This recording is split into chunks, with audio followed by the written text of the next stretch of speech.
April 14 നമ്മുടെ അംബേദ്കറുടെ ജന്മശതാബ്ദി ആയിരുന്നല്ലോ. അന്ന് താങ്കൾ കൊടുത്ത ഒരു പ്രഭാഷണം ഞാൻ കേട്ടിരുന്നു. ആരും ഇത്രയും നാൾ അധികം ചർച്ച ചെയ്യപ്പെടാതെ പോയ അംബേദ്കറിൻ്റെ ഒരു മുഖത്തെക്കുറിച്ചാണ് അങ്ങ് സംസാരിച്ചത്. Ambedkar as an Economist. ഈ നമ്മുടെ അനന്യയുടെ പ്രേക്ഷകർക്ക് വേണ്ടി അത് ഒന്ന് ബ്രീഫായിട്ടൊന്ന് എക്സ്പ്ലെയിൻ ചെയ്യാമോ? തീർച്ചയായിട്ടും.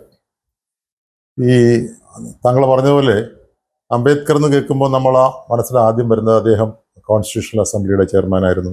നമ്മുടെ കോൺസ്റ്റിറ്റ്യൂഷനിൽ ഒരു കൂടി സംഭാവന അദ്ദേഹം നൽകിയിട്ടുണ്ട്.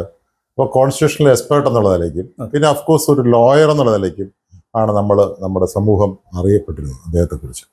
പക്ഷെ അദ്ദേഹത്തിന് ഇങ്ങനെ ഒരു മുഖം, ഒരു ഫേസ് ഉണ്ടെന്നുള്ളത് പലയിടത്തും ചർച്ച ചെയ്യപ്പെട്ട് കണ്ടിട്ടില്ല. അപ്പോൾ അതിനെക്കുറിച്ചായിരുന്നു കഴിഞ്ഞ ദിവസം ഞാൻ സംസാരിച്ചത്. അപ്പോൾ അതിനകത്ത് അദ്ദേഹത്തിൻ്റെ ഇക്കോണമിസ്റ്റ് എന്നുള്ള കോൺട്രിബ്യൂഷനാണ് ശരിക്കും പറഞ്ഞാൽ കൂടുതൽ. ഇപ്പോൾ കോൺസ്റ്റിറ്റ്യൂഷനിൽ അദ്ദേഹം ചെയർമാനായിരുന്നു തന്നെയും അതിനകത്തുള്ള കണ്ടൻസ് അദ്ദേഹത്തിന് മാത്രമായിരുന്നില്ല. അതൊരു ഗ്രൂപ്പ് ഓഫ് പീപ്പിൾ, ഒരു പാനലായിരുന്നു. അത് ഒരുപാട് ആൾക്കാർ അതിനുവേണ്ടി കോൺട്രിബ്യൂട്ട് ചെയ്തിട്ടുണ്ട്. അപ്പോൾ പക്ഷെ അദ്ദേഹത്തിൻ്റെ ഇക്കണോമിക് തോട്ട്സ് ഒക്കെ അദ്ദേഹത്തിന് തന്നെയാണ്. അപ്പോൾ എനിക്ക് തോന്നുന്നു ഏറ്റവും ചർച്ച ചെയ്യപ്പെടേണ്ടത് അദ്ദേഹം ഒരു എക്കോണമിസ്റ്റ് എന്നുള്ള നിലയിലാണ് ചർച്ച ചെയ്യപ്പെടേണ്ടത്. അൺഫോർച്ചുനേറ്റ്ലി അതുണ്ടായില്ല. അപ്പോൾ അതുകൊണ്ടാണ് നമ്മൾ കഴിഞ്ഞ ദിവസം ഭാരത വിചാര കേന്ദ്രത്തിൽ ഞാനതിനെക്കുറിച്ച് സംസാരിച്ചത്. അതുപോലെ തന്നെ അദ്ദേഹം ബോംബെയിലെ Sydenham college of commerce and എക്കണോമിക്സിൽ പൊളിറ്റിക്കൽ ഇക്കോണമിയുടെ പ്രൊഫസറായിരുന്നു 1918 തൊട്ട് 20 വരെ.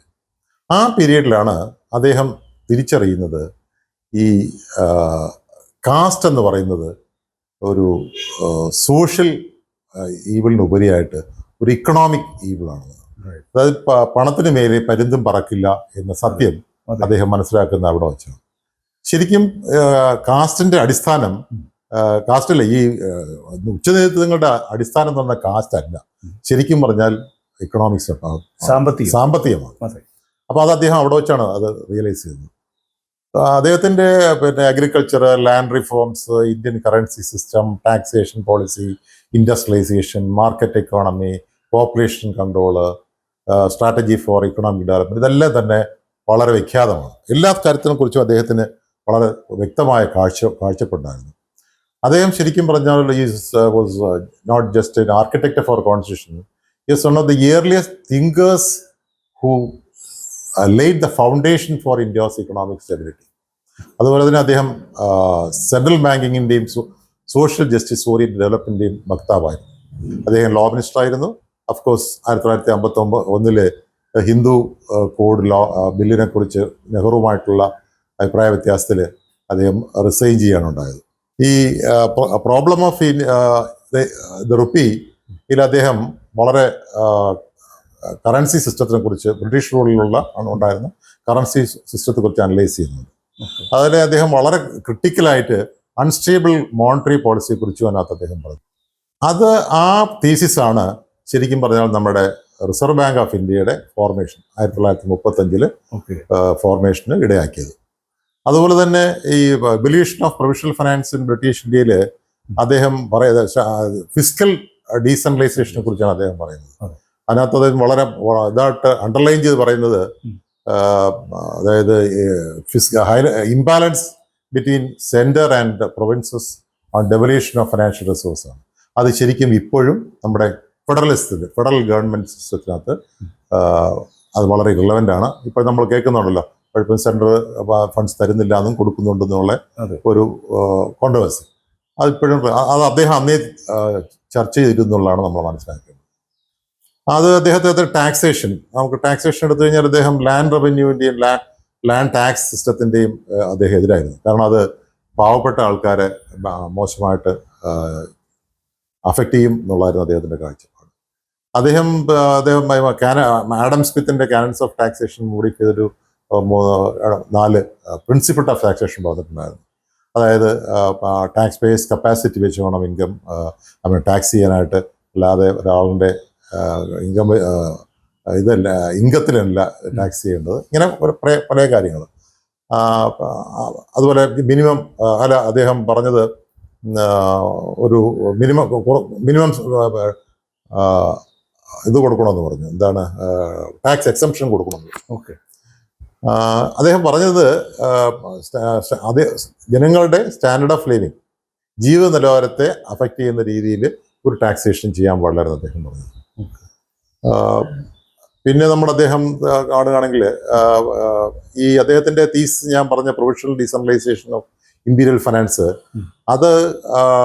അത് ആണ് ശരിക്കും പറഞ്ഞാൽ നമ്മുടെ ഫൈനാൻഷ്യൽ ഡീസെൻട്രലൈസേഷൻ ഫോർമുലേറ്റ് ചെയ്യുന്ന, ഇന്ത്യയുടെ ഫൈനാൻഷ്യൽ ഡീസെൻട്രലൈസേഷൻ ഫോം ചെയ്യുന്നതിനകത്ത് ഇൻഫ്ലുവൻസ് ചെയ്തത്. അതുപോലെ തന്നെ അത് തന്നെയാണ് ഫൈനാൻസ് കമ്മീഷൻ എസ്റ്റാബ്ലിഷ് ചെയ്യുന്നതിനകത്തും ഇടയാക്കിയത്.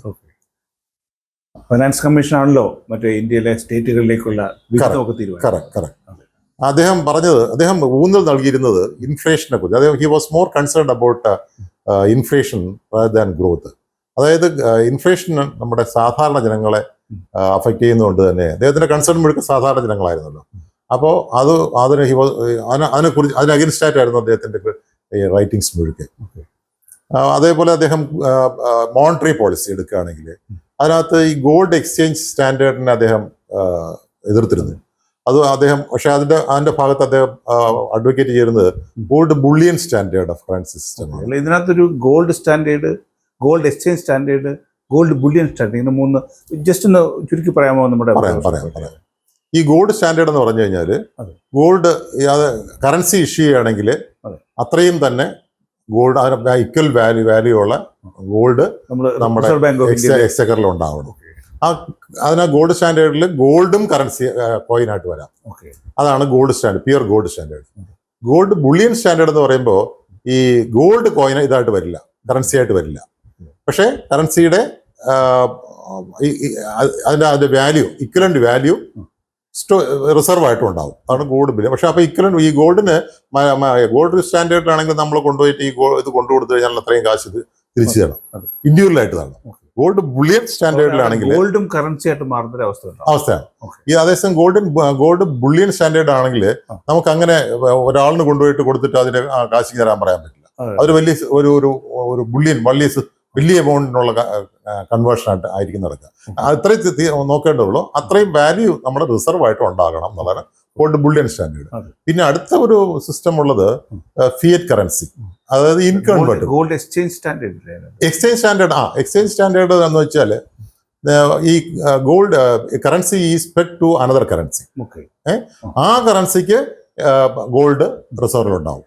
മനസ്സിലായില്ലേ? ഇപ്പൊ Indian rupee was pegged with dollar pound. പൗണ്ടിന്റെ ഇഷ്യൂ ചെയ്യുമ്പോൾ ഇഷ്യൂയിങ് അതോറിറ്റി നോക്കേണ്ടത് അതിന്റെ ഇക്വലന്റ് ആയിട്ട് എമൗണ്ട് അവരുടെ എക്സ്ചേഞ്ചിൽ ഉണ്ടാകും. അതാണ് ഗോൾഡ്. അടുത്ത ഞാൻ പറഞ്ഞത് എന്താണ്, പിന്നെ ഫിയറ്റ് കറൻസി. അത് നോൺ കൺവേർട്ട്. അതാണ് ഇപ്പം നമ്മൾ ഈ പറഞ്ഞ ഗോൾഡ് എക്സ്ചേഞ്ച് പോളിസിയൊക്കെ തന്നെ 1971 നിക്സന്റെ കാലത്ത് അമേരിക്കയിൽ നിർത്തലാക്കി. എനിക്കൊന്ന് ബ്രെട്ടൺ വുഡ് നേരത്തെ നമ്മളെ ഇത് നമ്മുടെ സെക്കൻഡ് വേൾഡ് വാർ കഴിഞ്ഞ് വന്നപ്പോൾ, ഇത് 71 അതൊക്കെ കഴിഞ്ഞ് വളരെ കാലങ്ങൾ കഴിഞ്ഞിട്ടാണ്. അപ്പോൾ അത് പിന്നെ അതിനുശേഷം ഇപ്പോൾ ലോകത്ത് ഒരിടത്തും തന്നെ ഈ ഇതില്ല, ഈ എക്സ്ചേഞ്ച് ഗോൾഡ് സ്റ്റാൻഡേർഡ് പ്രിവലൻ്റ് അല്ല. അവിടുത്തെ ഒരു കറൻസിയുടെ ആ കൺട്രിയുടെ ക്രെഡിബിലിറ്റി, അവിടുത്തെ സെൻട്രൽ ബാങ്കിൻ്റെ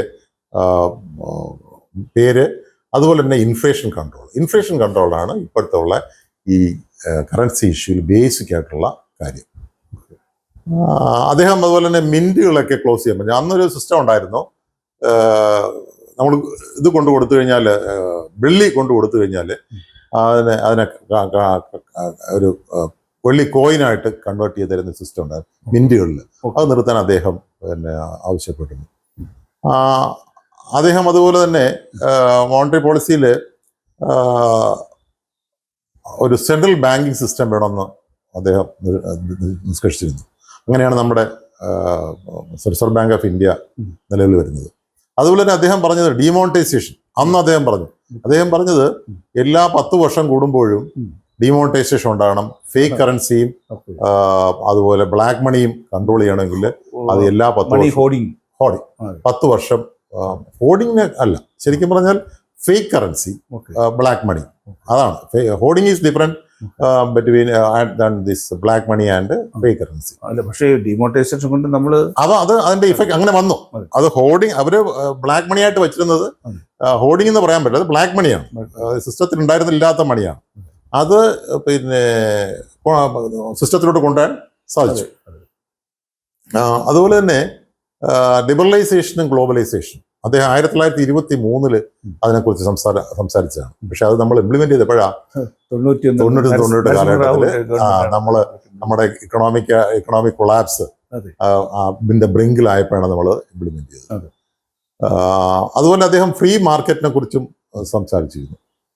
പിന്നെ ഒന്ന് അദ്ദേഹത്തിന്റെ ഇക്കണോമിക് ഡെമോക്രസി, അതിനെക്കുറിച്ചാണ് പുള്ളി പറഞ്ഞത്. നമുക്ക് അത് പൊളിറ്റിക്കൽ ഡെമോക്രസി ആയിരുന്നില്ല പുള്ളിയുടെ കൺസേൺ. അതായത് political democracy without economic democracy is useless എന്നാണ് അദ്ദേഹം പറഞ്ഞത്. ശരിയാണ്. അപ്പൊ പക്ഷേ നമ്മുടെ നെഹ്റുവിനൊക്കെ democracy first, economic democracy second എന്നുള്ള ചിന്താഗതിയായിരുന്നു. അതായത് അദ്ദേഹത്തിന്റെ പിന്നെ ചിന്താഗതി. അദ്ദേഹം ഈ ഇതിന്റെ കീ ഇൻഡസ്ട്രീസ് ഒക്കെ നാഷണലൈസ് ചെയ്യണമെന്നും സ്റ്റേറ്റ് അഗ്രികൾച്ചറിൽ സ്റ്റേറ്റ് ഓണർഷിപ്പിലാക്കണമെന്നും നമ്മുടെ എന്താ പറയുക ഗ്രൂപ്പ് കൾട്ടിവേഷൻ പ്രോത്സാഹിപ്പിക്കണമെന്നും അതുപോലെ കോൺസെൻട്രേഷൻ ഓഫ് വെൽത്ത് അത് ഉണ്ടാകരുതെന്നൊക്കെ അദ്ദേഹം പിന്നെ വാദിച്ചിരുന്നു. ഫെയർ ഡിസ്ട്രിബ്യൂഷൻ ഓഫ് റിസോഴ്സ് ആയിരുന്നു അദ്ദേഹത്തിന്റെ കൺസേൺ. അദ്ദേഹത്തിന് അഗ്രികൾച്ചറിൽ വരുമ്പോഴത്തേക്ക് അദ്ദേഹം ശരിയാണ് ആദ്യമായിട്ട് നമ്മുടെ ഇന്ത്യൻ അഗ്രികൾച്ചറിന്റെ റിയാലിറ്റി നമ്മുടെ ജനങ്ങളുടെ മുമ്പിലും അതോറിറ്റീസിന് മുമ്പിലും പ്രൊജക്റ്റ് ചെയ്യുന്നത്. അതായത് അന്ന് നമുക്ക് എക്കണോമിക്സിലൊക്കെ പഠിച്ചിട്ടുണ്ടാവും, ഇന്ത്യൻ അഗ്രികൾച്ചർ ഒരു ഓവർ ക്രൗഡഡ് ആണെന്നും അൺപ്രൊഡക്റ്റീവ് ആണെന്നും അണ്ടർ എംപ്ലോയ്മെന്റ് ആണെന്നൊക്കെ നമ്മൾ പഠിച്ചിട്ടുണ്ട്. ഇതൊക്കെ ശരിക്കും അദ്ദേഹമാണ് ആദ്യം. അതുപോലെ തന്നെയാണ് അദ്ദേഹം പറഞ്ഞത് സ്മോൾ ആൻഡ് ഫ്രാഗ്മെന്റഡ് ഹോൾഡിംഗ്, ചെറിയ നമ്മുടെ പാടങ്ങൾ. നമുക്കറിയാമല്ലോ, നമ്മുടെ ചെറിയ പാടങ്ങൾ വരുമ്പോൾ അതിനകത്ത് ഒരു രണ്ട് എഫക്റ്റ് ഉണ്ട്. കൾട്ടിവേഷൻ ഇക്കണോമിക്കലാവൂല. അതുപോലെ തന്നെ ഒരുപാട് സ്ഥലം അതിന്റെ ബൗണ്ടറികൾക്കായിട്ട് നമ്മുടെ വരമ്പുകൾ എന്തുമാത്രം വരമ്പുകളുണ്ട്. ഈ 10 സെന്റ് 20 സെന്റ് നിലങ്ങളുള്ളപ്പോ അത് അത്രയും ഏകദേശം അതിന്റെ അത്രയും ഒരു സർട്ടൺ പെർസെന്റേജ് വരമ്പുകളായിട്ട് പോകും.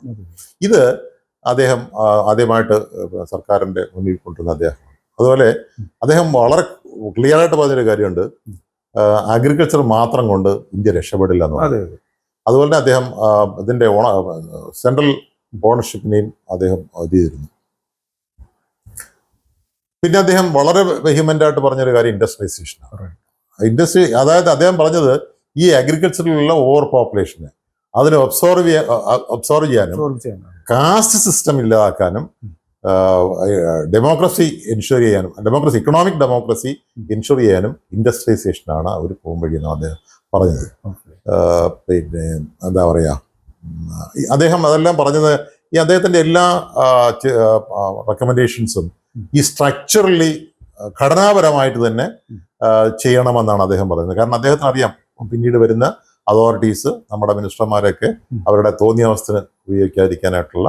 അതുകൊണ്ട് അദ്ദേഹം ഇത് അഗ്രികൾച്ചറിൽ പറഞ്ഞ ഈ പ്രഷർ ഓഫ് നമ്മുടെ ലാൻഡിൽ ഉള്ള പ്രഷർ,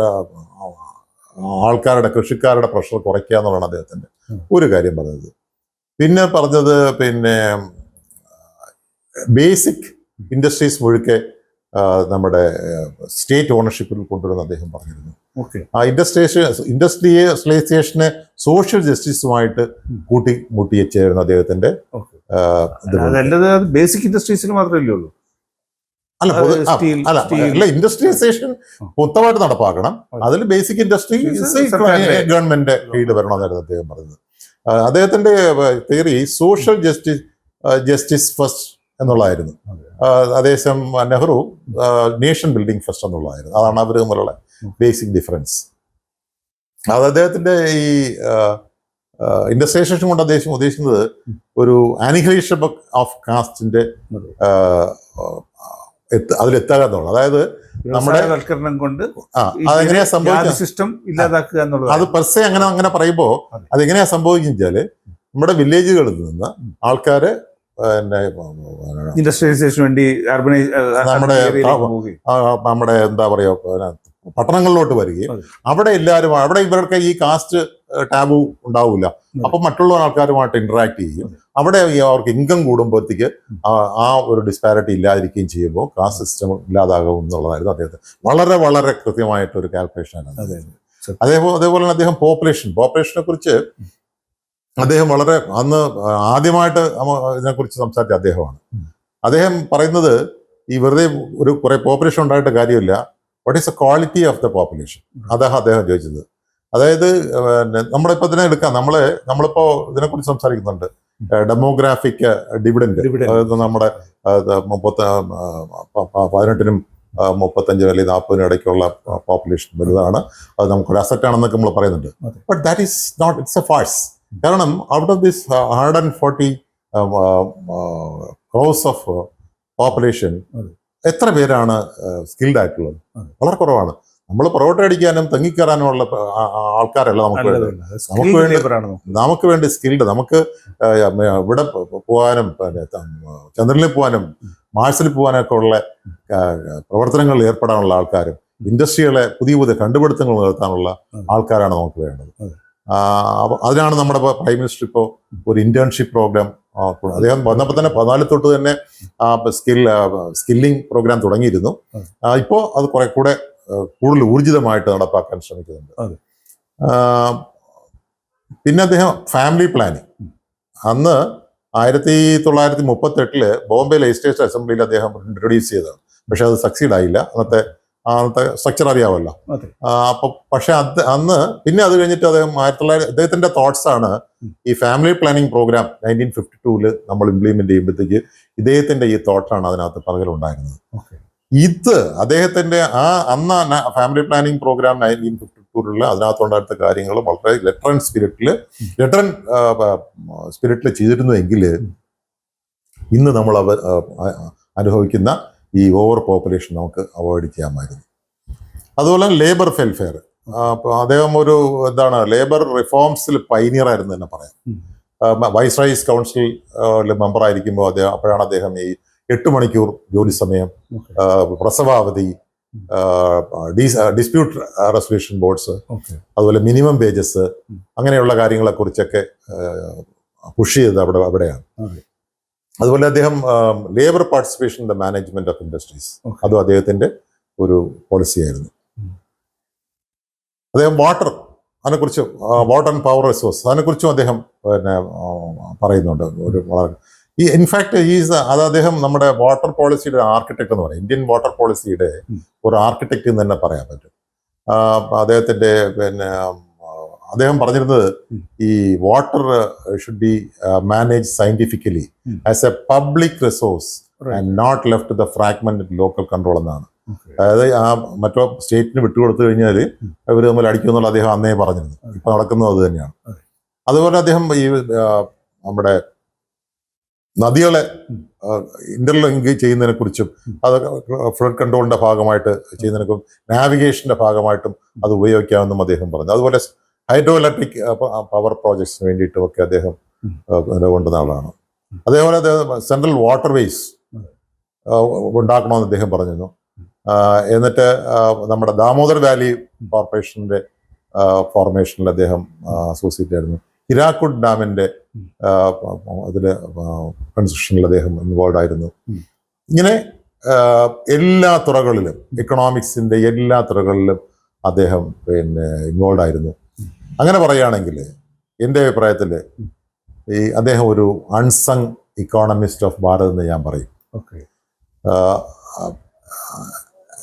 എന്തുകൊണ്ട് അങ്ങനെ വന്നു എന്ന് പറഞ്ഞു കഴിഞ്ഞാൽ അദ്ദേഹത്തിന്റെ equation with the current political dispensation was different എന്നുള്ളത് തന്നെയായിരുന്നു. ഇപ്പോൾ മഹാൽനോബിസ്, ജോൺ മത്തായി, KN രാജ്, അമർത്യാസൻ ഇവരൊക്കെ വാഴ്ത്തപ്പെട്ടത് അന്നത്തെ അവരുടെ ചിന്താഗതിയുമായിട്ട് ചേർന്ന് നിന്നു എന്നതുകൊണ്ടാണ്. നെഹ്റു ചേർന്നു ചേർന്ന് അല്ലെങ്കിൽ ഇവരുടെ ചിന്താഗതിയോട് നെഹ്റു ചേർന്നു എന്ന് പറയുന്നത് ശരിയാവും. അതായിരുന്നു അദ്ദേഹത്തിന്റെ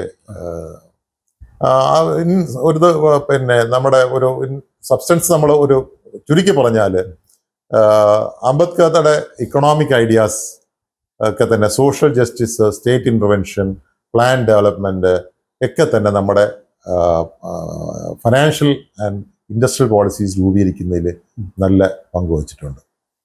അംബേദ്കർ തന്നെ അദ്ദേഹത്തെക്കുറിച്ച് വാഴ്ത്തി പറഞ്ഞിട്ടുള്ള ഒരു വലിയ വിഖ്യാതമായ ഒരു കോട്ട് തന്നെയുണ്ട്. അതിപ്പോൾ ഞാൻ പറയുന്നില്ല.